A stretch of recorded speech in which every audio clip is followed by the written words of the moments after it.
Bem, pessoal, dando continuidade ainda ao assunto de lei penal, a gente adentra agora especificamente, acabamos de ver o artigo 4º, né, que tratou da eficácia da lei penal no tempo, e a gente segue com essa disciplina, com esse tema, né, com essa temática, que é ainda a aplicação da lei penal. Mas agora a gente vai estudar prioritariamente o artigo 5º e vai entender a aplicação da lei penal no espaço. Então, a gente deixa um pouquinho de lado o tempo e agora a gente vem para o espaço. Então, a priori, o que eu posso falar para vocês é que o Brasil, como Estado-nação soberano, só pode aplicar, via de regra, a sua norma aos crimes praticados no Brasil. Isso é o que está impresso no artigo 5º do Código Penal, que traz a ideia, a regra geral no seu caput, né, do princípio da territorialidade. Então, nessa matéria, a gente vai estudar, além do princípio da territorialidade, que é a regra, nós vamos também compreender a existência de outros princípios que servem para fundamentar a aplicação da lei penal brasileira, mesmo que o crime, muitas vezes, não seja praticado no Brasil. Então, o que eu quero dizer é que, ao lado do princípio da territorialidade, que é a regra, crimes praticados no território nacional têm incidência da lei penal brasileira. Há também outros princípios que vão fundamentar quando a lei penal brasileira incidir mesmo em crimes cometidos fora do território nacional, tá bom? Dentre esses princípios, né? Desculpem, que a gente vai estudar, nós vamos aí verificar, por exemplo, o princípio da nacionalidade ou da personalidade ativa, que vai levar em conta o agente brasileiro praticando crime fora. Crime da defesa ou real, que vai levar em conta um bem jurídico importante para a nação brasileira, quando esse bem jurídico for atingido fora do território nacional.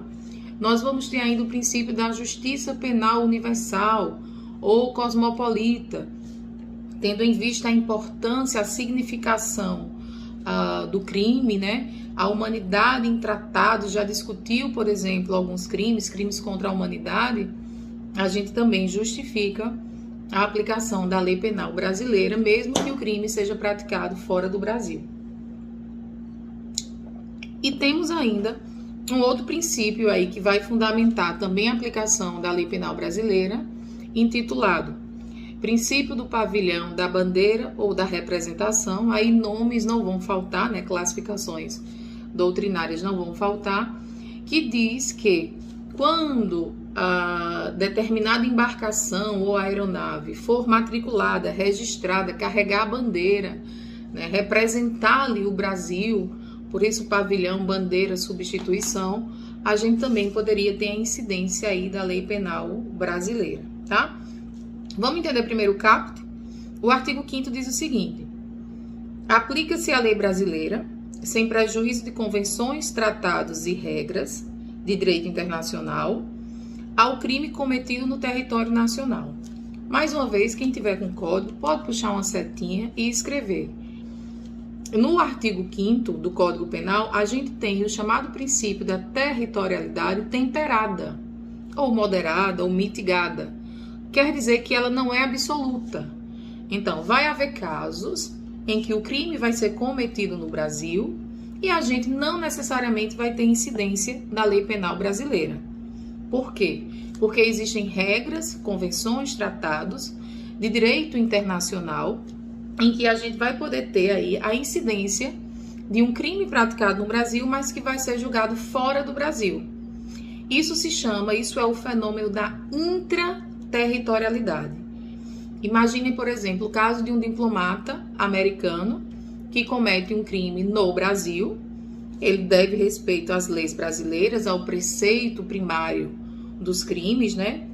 Então, eles não poderiam aí praticar crimes. No entanto, o preceito secundário, o processo vai ocorrer fora do Brasil, no país que aquele diplomata ali representa, no seu país de origem. Então, recapitulando, se a gente tem a territorialidade como regra para os crimes cometidos no Brasil e a incidência da lei brasileira, vai haver crimes praticados no Brasil em que não vai haver incidência do direito penal brasileiro. E sim vai haver incidência, por exemplo, do país, do representante daquela diplomacia, aquele representante diplomático. Isso é o fenômeno da intraterritorialidade. E ainda existe a possibilidade de alguns crimes serem praticados fora do Brasil e mesmo assim, exatamente porque nós temos hoje convenções e princípio da reciprocidade com outros estados, a gente tem também a possibilidade de aplicação, mesmo crime praticado fora da lei penal brasileira. Mas aí a gente não está falando de territorialidade, estamos falando de extraterritorialidade que vai ser fundamentada nos princípios que eu falei anteriormente. Quais sejam? Nacionalidade ativa ou personalidade ativa, nacionalidade passiva ou personalidade passiva, justiça penal universal e o princípio da defesa ou real, tá? E ainda o princípio da bandeira, do pavilhão, da substituição, da representação, como eu falei, e a gente vai destrinchar ao longo dessa aula, tá bom? Então, primeiro eu quero que vocês tenham como ideia que nós podemos ter 3 fenômenos: territorialidade, intraterritorialidade e extraterritorialidade. Na territorialidade, o fundamento está no caput do artigo 5º. Crimes cometidos no Brasil, via de regra, aplica-se a lei penal brasileira. Intraterritorialidade. Tendo em vista a ressalva que o artigo 5º faz, sem prejuízo de convenções, tratados e regras de direito internacional, nós podemos ter crimes cometidos no Brasil que vão ser julgados no país, por exemplo, de origem lá do diplomata. Então, o diplomata americano comete crime aqui no Brasil. A gente vai ter a aplicação da lei penal do país do diplomata, mesmo que o crime seja praticado no Brasil.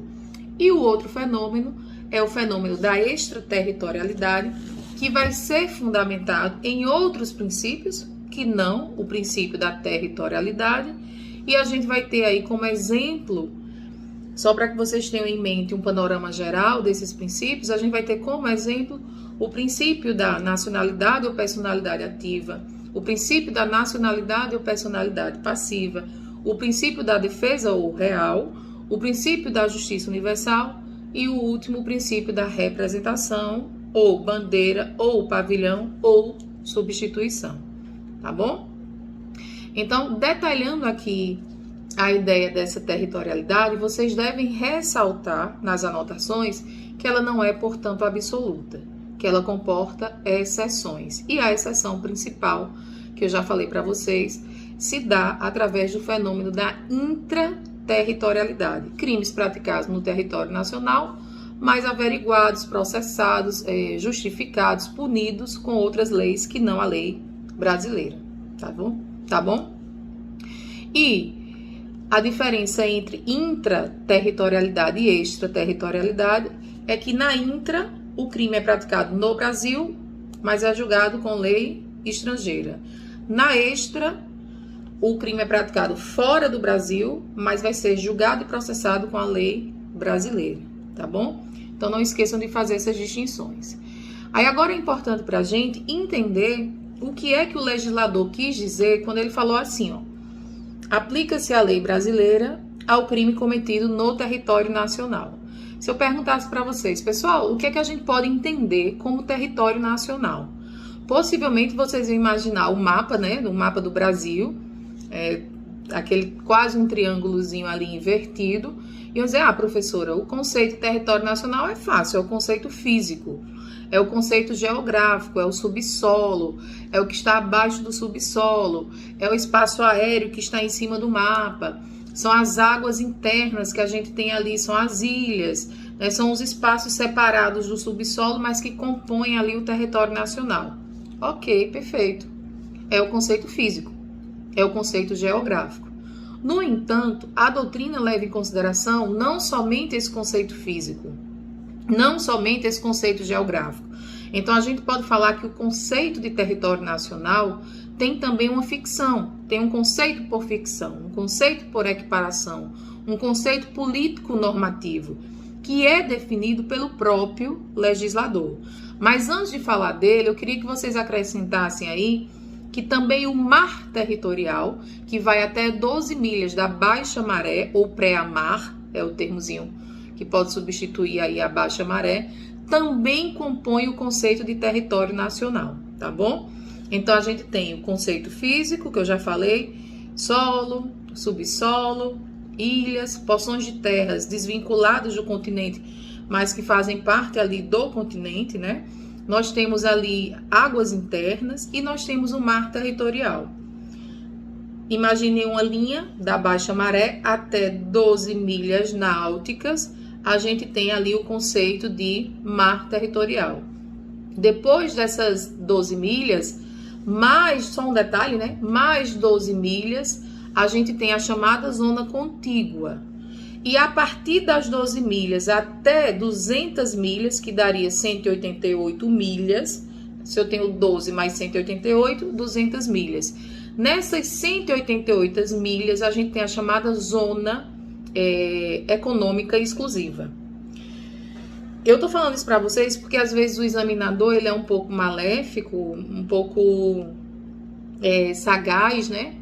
E ele diz que a zona econômica exclusiva seria esses 188 quilômetros, né? Se a gente contar da costa, da baixa maré até o final, daria 200. Mas como eu conto, primeiro eu tenho o mar territorial, 12 milhas. Depois das 12 milhas até 188 milhas, eu tenho a zona econômica exclusiva, em que o Brasil pode explorar, aproveitar, gestir, né, conservar, inclusive, os recursos naturais. Então, essa zona econômica é para fins econômicos, mas isso não compõe o conceito de território nacional para efeitos penais. Então, essa zona econômica não é território nacional, mas fica de gozo e de uso para o Brasil em termos de economia, né, para fins econômicos. Então, recapitulando aqui para que a gente compreenda. Nós temos até 12 milhas o mar territorial. Até 24, a gente tem zona contígua. Até 200, a gente teria a zona econômica exclusiva para uso do Brasil. No entanto, o que é território nacional? É até o mar territorial. Se porventura, depois das 12 milhas, haja o cometimento de algum crime, nós vamos ter que ver que situação ocorreu para verificar se cabe ou não a incidência da lei penal brasileira. Mas não está dentro do conceito de território, então não está dentro do princípio da territorialidade. Até pode incidir a lei brasileira, mas não pelo princípio da territorialidade. Poderá incidir, por exemplo, pelo princípio da bandeira, do pavilhão, da substituição, da representação, que a gente vai ver mais à frente, tá bom? Mas a priori, eu quero que vocês anotem que essa zona exclusiva econômica, ela não está dentro do conceito aí físico, por assim dizer, de mar brasileiro, tá bom? Para fins territoriais. É nosso para fins de aproveitamento, conservação e exploração, tá bom?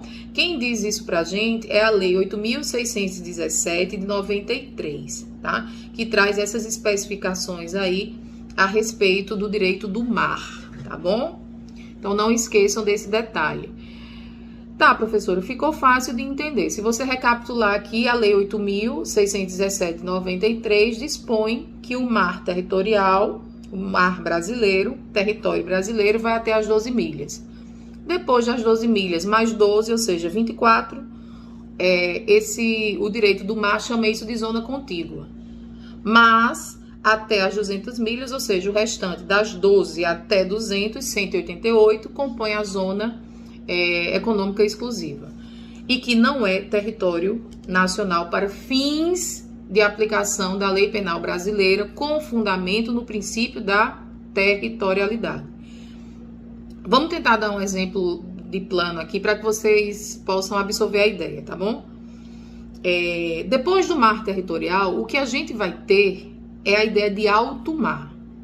E a ideia de alto mar, na verdade, vocês vão encontrar, se vocês tiverem curiosidade, né, de verificar alguma coisa a respeito do alto mar, vocês vão encontrar na Convenção das Nações Unidas exatamente que diz respeito ao direito do mar, no artigo 87, a liberdade que existe nesse alto mar. Podemos dizer vulgarmente, né, que é uma terra de ninguém, né? Alto mar não é do Brasil, não é da Argentina, não é do Uruguai, é de todos. Então, quem ali se encontrar, se eu tenho, por exemplo, um navio comercial, mercante, ou não sendo comercial, privado, para passeio, um navio que se encontra na zona de alto mar, o que vai geralmente determinar a aplicação da lei penal é a bandeira do navio. A bandeira é a matrícula, é o pavilhão, é a representação, é a substituição. Então, a bandeira, onde o navio está registrado, onde o navio está matriculado, geralmente vincula a aplicação da lei penal. Então, vamos supor, ocorreu um crime na minha embarcação, que estava na zona econômica exclusiva do Brasil, que não é Brasil, não é território nacional para fins penais, é para aproveitamento econômico do Brasil. Mas dentro dessa minha embarcação, do meu iate, supondo que eu tenha um iate, ocorreu um crime e estava na zona econômica brasileira. Meu iate tem a bandeira brasileira, está registrado na Marinha Brasileira. Então, a gente vai poder aplicar a lei penal brasileira, mas o fundamento não é territorialidade.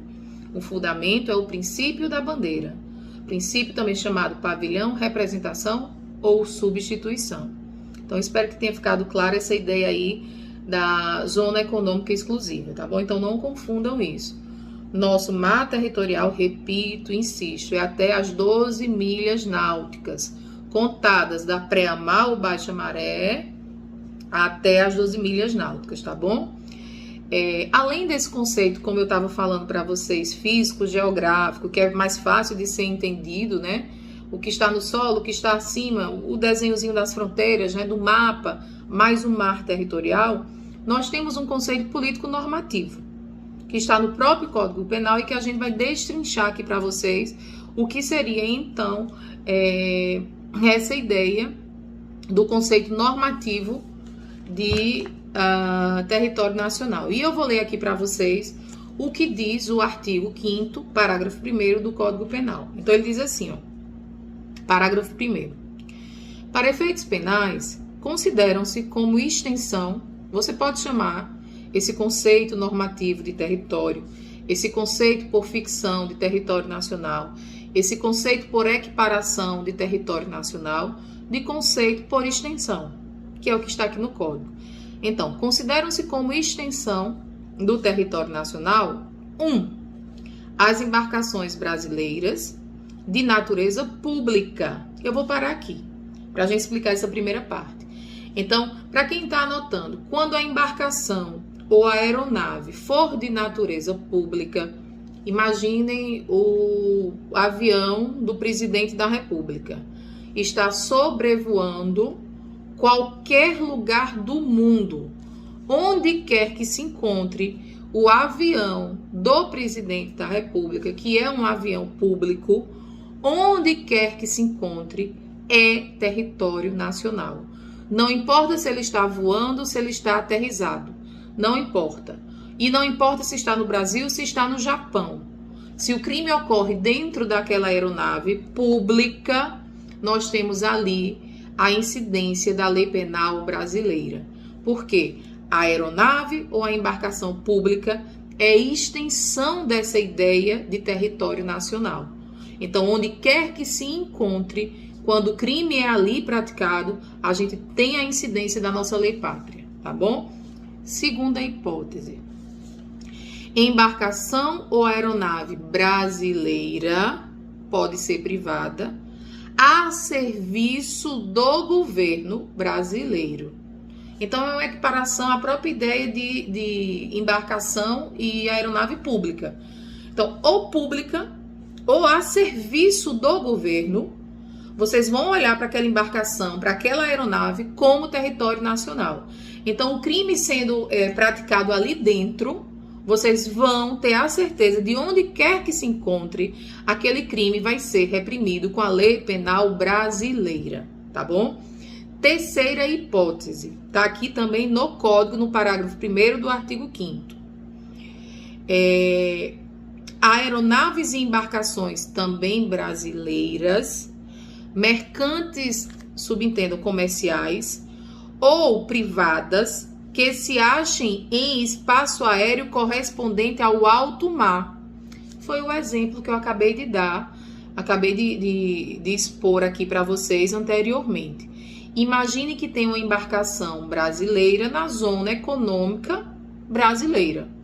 Ou imagine que tem uma embarcação brasileira privada, né, Diana, privada, não é do governo, não é da Universidade Federal, é propriedade minha, eu comprei, né, ganhei na loteria, eu comprei meu iate, e está no alto mar do Uruguai, ou está na zona econômica brasileira, que também é alto mar. O que é que vai ser levado em conta ali? Aí vejam, embarcações brasileiras ou mercantes de propriedades privadas que se achem em espaço aéreo correspondente a alto mar. Eu vou levar em conta ali a bandeira da embarcação. Então vejam, quando forem privadas de bandeira brasileira em alto mar, ou espaço aéreo, não necessariamente é meu iate, mas pode ser meu jatinho. Se está em alto mar, mas tem a bandeira brasileira, eu vou considerar ali também a incidência da lei penal brasileira, tá bom? Eu não sei se vocês já ouviram falar, mas é um exemplo que todo autor traz, né? E de fato existiu. E aí essa ideia de embarcações privadas em alto mar carregarem a sua bandeira serve para qualquer estado-nação, porque existe o princípio da reciprocidade. Então, vamos supor, um navio privado japonês em alto mar. O crime ocorre ali. Pode ser praticado por um brasileiro, pode ter uma brasileira também ali. A priori, segue a lei japonesa. Porque eu vou respeitar que alto mar não é terra de ninguém, então eu vou seguir a lei da bandeira. Pode, em um caso específico, a gente ter incidência da lei penal brasileira, tratando-se de extraterritorialidade, que a gente vai ver mais à frente. Mas, a priori, do mesmo jeito que as embarcações privadas brasileiras, por terem matrícula, por terem registro no Brasil, quando estão em alto mar, são Brasil, as embarcações privadas de outros estados-nações, quando estão em alto mar e são registradas nesses correspondentes respectivos estados-nações, carregam também a sua bandeira, então podem ter a incidência de sua própria lei penal, caso o crime ocorra nessas embarcações estrangeiras em alto mar. Então, carregam a bandeira do seu país, tá bom? É importante também mencionar que o parágrafo 2º traz: é também aplicável a lei brasileira aos crimes praticados a bordo de aeronaves ou embarcações estrangeiras de propriedade privada, achando-se aquelas em pouso no território nacional ou em voo no espaço aéreo correspondente, e estas em portos ou mar territorial do Brasil. O que é que isso quer dizer? Imaginem só, vou reler aqui para vocês compreenderem. Aplica-se a lei brasileira aos crimes praticados a bordo de aeronaves ou embarcações estrangeiras privadas, quando se encontram em pouso ou em voo, no espaço aéreo correspondente, ou no porto, ou no mar brasileiro. Qual é a lógica disso aqui? É muito fácil de se compreender. Se tem um navio japonês pousado dentro do mar brasileiro, ou seja, atracado aqui no porto de Cabedelo, é um navio privado japonês, chinês, atracado no porto de Cabedelo. Privado, atracado no porto ou navegando no nosso mar territorial, é lógico que ocorrendo um crime, a jurisdição é nossa. A não ser que ele esteja em alto mar, fora do conceito da ideia de território nacional. Quando o avião, quando a embarcação marítima está voando dentro do nosso espaço ou do nosso mar, navegando no nosso mar territorial, sendo privado, ocorrendo um crime ali, a gente vai ter a incidência da lei penal brasileira. Para essas embarcações privadas e estrangeiras, só não há, de regra, a incidência da lei penal brasileira em alto mar. Mas quando estão no nosso território, sobrevoando o nosso espaço aéreo ou navegando no nosso mar, pousados ou atracados no porto, privados e estrangeiros, a gente também tem a incidência da lei penal brasileira. Então, fica fácil de se entender, né, pessoal? A gente tem primeiro, no parágrafo 1º do artigo 5º, as embarcações brasileiras em alto mar seguem a nossa bandeira. E no parágrafo 2º, a gente tem a ideia de que as embarcações estrangeiras atracadas, pousadas ou sobrevoando ou navegando no nosso território, a gente também tem a lei penal brasileira. E ainda os públicos a serviço ou os privados a serviço e os públicos em qualquer lugar que se encontrem, juntamente com esses privados que estão a serviço do governo, onde quer que se encontre, se carrega a ideia de funcionar para o governo, de representar o Brasil, sendo público a serviço do governo, onde quer que se encontre, a gente tem aí a extensão dessa ideia de território nacional, tá bom? Então, para quem está anotando, primeira extensão, públicos onde quer que se encontre. Segunda extensão, privados a serviço do governo, onde quer que se encontrem, são extensão do território nacional. Terceira extensão, brasileiros em alto mar, privados em alto mar, embarcações ou aeronaves privadas brasileiras em alto mar. E a outra ideia é que as embarcações ou aeronaves estrangeiras privadas no Brasil, sobrevoando, atracadas, pousadas ou navegando no nosso mar, privadas estrangeiras, também se aplica a incidência aí da lei penal brasileira, tá bom? Não é difícil de se entender. Um detalhe aqui para a gente também acrescentar aqui a matéria, tá? É importante que vocês diferenciem os chamados crimes à distância, também chamados de espaço máximo, dos chamados crimes de trânsito e dos crimes plurilocais. Primeiramente, vamos entender os crimes à distância ou de espaço máximo. Crimes à distância ou de espaço máximo são aqueles crimes em que geralmente o crime ocorre entre duas nações, entre dois estados-nações. Então, imagine um crime que ocorreu, iniciou-se no Brasil e terminou lá na Argentina. Então, envolveu dois estados-nação. Eu posso classificar esse crime como de espaço máximo ou crime à distância. Também a gente tem crimes em trânsito. Aí é quando envolve mais de dois estados-nações, né? Então, o crime começa, vamos supor, no Paraguai, continua no Brasil e termina na Argentina. Então, esses aí que envolvem mais de dois estados-nações, a gente teria a classificação em crimes em trânsito, tá? E uma outra classificação são os crimes plurilocais, tá? Os crimes locais são os crimes que ocorrem no mesmo território, no mesmo estado-nação, e dentro desse estado-nação ele pode se deslocar entre territórios do próprio estado-nação. Ana, não entendi. Um crime começa em João Pessoa e termina em Recife. Então, eu posso ter ali um crime que se classifica como plurilocal. Por que eu estou falando disso? Porque, a depender dessa classificação, a gente vai ter um conflito diferente. Nos dois primeiros, no crime à distância, no crime em trânsito, o que a gente tem, na verdade, quando eu estou lidando com estados, nações diferentes, a gente tem conflito internacional de jurisdição.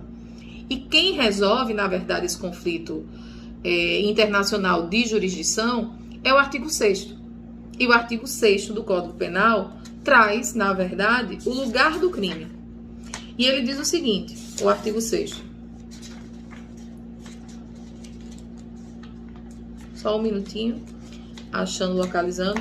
Considera-se praticado o crime no lugar em que ocorreu a ação ou a omissão, no todo ou em parte, bem como onde se produziu ou deveria produzir-se o resultado. Opa, Ana, quer dizer que se o crime tocou no Brasil, no crime à distância, como eu acabei de mencionar, iniciou-se lá no Paraguai, o cara conseguiu passar a ponte da amizade, finalizou no Brasil. Ou o inverso.